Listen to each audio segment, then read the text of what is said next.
Good morning grade 4 and welcome back. I hope you had such a wonderful holiday, and I'm really sorry we're not going to be in person for a little while, but hopefully we'll be back very soon. As you know, my name has changed to Mrs. Norton, so I know it might take some of us a little bit of time to remember, and that's absolutely fine. I got married at Hideaway and it was really beautiful. Here are a couple of pictures if you'd like to see.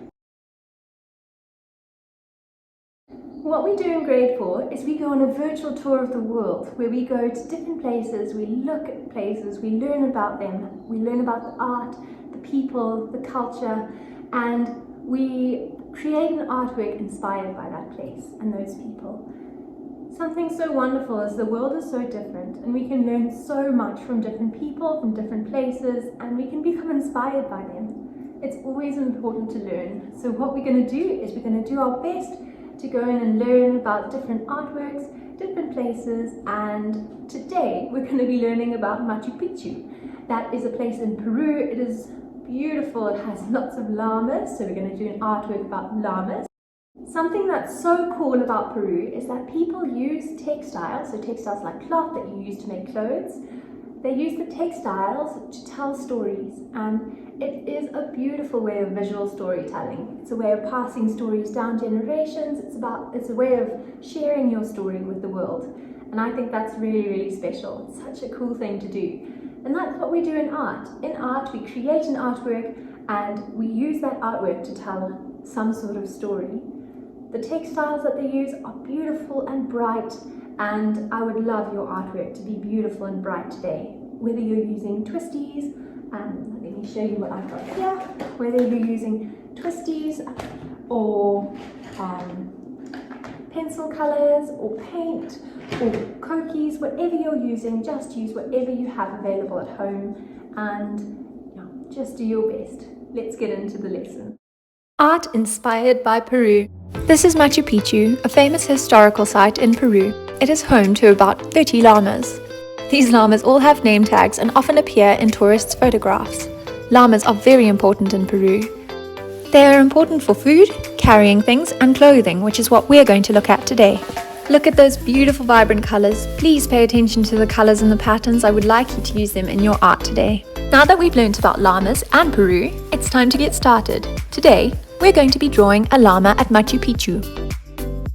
Step 1. Draw your llama nice and big.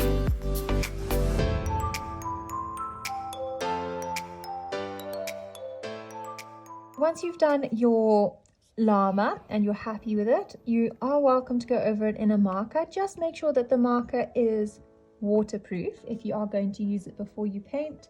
If you're just colouring, it's absolutely fine to use a marker. Now, I am making nice big shapes for my decorations on my llama. These are nice pom-poms maybe, something really fun.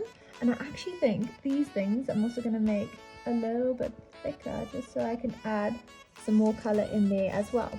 Okay, so boys, focus on your nice decorations for me, please. See, I've put something here, I've done these, I'm going to put a saddle on, and I'm actually going to put some things that the llama is carrying on as well. So I'm going to pause the video. Please do your decorations. Look at this example quickly. These are the patterns that I drew. You're welcome to create your own.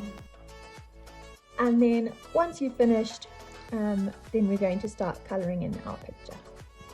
Next step, time to start colouring. Now comes the fun part. So we've drawn our llama and now we've got all these beautiful bright colours in front of us. I want to quickly stop here and show you some examples of Peruvian textiles. So these are the materials that they make in Peru. They are absolutely beautiful and hopefully they will give you some ideas for your colouring. Peru is known for having beautiful, colourful textiles like these. Here are some examples of the colours used in these textiles. They are so beautiful. I mean, so happy and bright, aren't they? This is what I want from this picture, guys. I would love happy, bright colours, so I would definitely use this yellow and this blue, this pink. And because we're at home, I don't mind what media you use, okay? So you can use pastels, you can use watercolour crayons, or even pencil crayons. You can use paints. You can use your twisties. Boys, the twisties will be absolutely beautiful over here. All right. And just remember, a llama is like a brown color or a tan color. You do get white ones and you do get darker ones as well. So you can decide what color you'd like to make your llama. And then once we finish doing our llama and coloring him in with all our beautiful designs on our materials and our decorations, then I'm going to move on to the background. Next step, draw your background. Because we're at Machu Picchu, I'm drawing mountains in the background of mine, and please do the same. Next step, color or paint your background. I've done the front of my grass a darker green and the back of the grass a lighter green. That's because of something called perspective, and we'll learn about that a later time. You may also add in shadows like I have as well. And this is my final piece, my llama at Machu Picchu. And that's the end of the lesson. I hope you enjoyed it, boys. I love those textiles. They're so beautiful and colourful. I'm so looking forward to seeing your work. Please remember, we are now handing our work into the work hand-in tab in our team. So if you're in 4E, 4N or 4S, please make sure you hand it into the right place so I can see and be notified when your work comes in. And next week we're going to be doing sleepy sloths in Costa Rica. I love this lesson as well. It's such fun. It's really cool doing this nice big sloth. We're going to be doing texture rubbings in the background to make it look like a forest. And I'm going to show you something about wax resist. Okay, so we're going to be learning quite a lot next week. We are going to be needing paint. So if you need paint, please may you send me a message. I will post a question, does anybody need paint, in the questions for Mrs. Norton tab, and please may you just reply yes or no so I can organize those for you and arrange them at school. All right, have a lovely day and I look forward to next week.